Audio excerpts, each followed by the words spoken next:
Magandang gabi mga katropa dito sa Nudes Mads Rumalit Channel.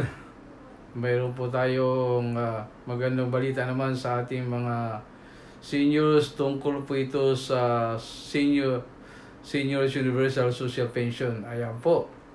2 million signatures na ang isinumiti sa Kamara with the support of National Commission of Senior Citizens para sa agarang maipasa ang panukalang Universal Social Pension. Suportado rin ito with various organizations, federation, and group of senior citizens all over the country. Sa palagay ko ay panahon na talaga para ipasa ang panukalang ito. Nagbabago ang ating ekonomiya at kakarampot lang ang natatanggap ng pensyon ng ating mga matatanda. Malayo pa ito sa 12 million signatures na kailangan. Itong buwan na ito, by July, ay aabot na tayo sa 5 milyon signatures. Kailangan maitapos na ito para umusad sa Kamara at maisumiti sa Senado. Matamis ito na panaginip ng ating mga seniors dahil sa taas ng maintenance medicines, pagkain at healthcare. Matagal ng kahilingan ito ng ating matatanda. Ito ay para sa lahat ng nakakatandang Pilipino na walang pinipili. Walang pinipili po ito. Mayaman o mahirap ay kasama po rito sa Universal Social Pension. Ito po ang kagandahan yan. Questionably ang pagpapatupad nito dahil sa pundo.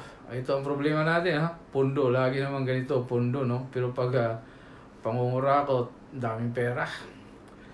Pero pagdating sa korupsyon na bilyong-bilyong piso ay okay lang. Department of Budget and Management ay kinakailangan pa ng panahon sa panukalang batas para dito. Ayan po.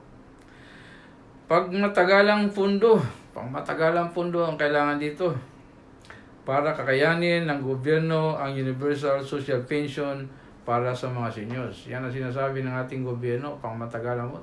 Totoo naman po na pangmatagalan ang kailangan dito. Pero pag tinitingnan mo, parang maraming pera ang gobyerno natin. Kita mo, bilyong korupsyon na nangyayari. Masyado mabagal ang ating Kamara.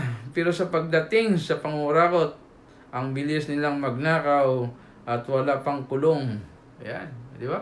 Ang tagal nang ipinangako na may makukulong dito sa mga corrupt, lalo na sa Kongreso, dyan ang gagaling, pero wala. Ang nangyayari, nabaliktad, napunta sa Senado, at yun ang nakukulong. Nakita, nakulong na si Bong Revilla, sinunod si Jinggoy, Marcolita.